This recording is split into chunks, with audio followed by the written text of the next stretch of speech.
think of the mining industry, a lot of the senior people who've come up through the mining industry, myself, for example, engineers or geologists and the like, the whole basis of our university training is around how to solve problems. You know, it's if there's a problem, fix the problem. It's not about how to work with people as an equal and to try and to develop a program in parallel with those communities.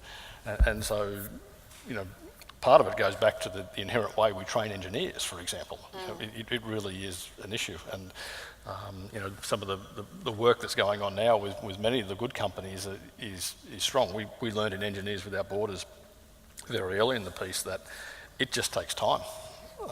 You know, you've just got to sit and listen to the stories and be respectful to the stories of those communities and start to understand why it is that the community has evolved in the manner that they have.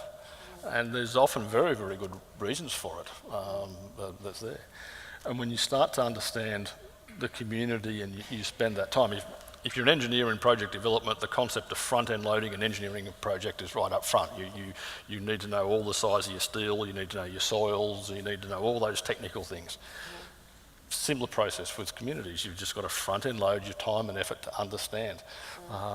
And that then builds trust, and that builds, you know, relationships that can then weather the storms that will come, because there will be disagreements. And I think the example that Ian said about taking people to different locations, you know, big mining companies I can remember a situation where we've actually taken Indigenous people from one part of North America to another part of North America where we had operations, and, you know, allowed a free dialogue to occur without, you know, company management around.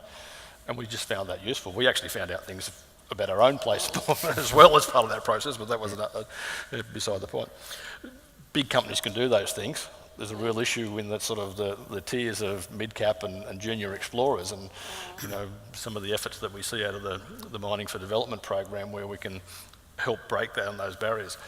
The vast majority of early interventions are actually with the junior explorers. Right. And they, you know, might have a team of 5 people and a market capitalisation of $3 or $4 million, and they don't have the resources to really do this. And it's a combined effort.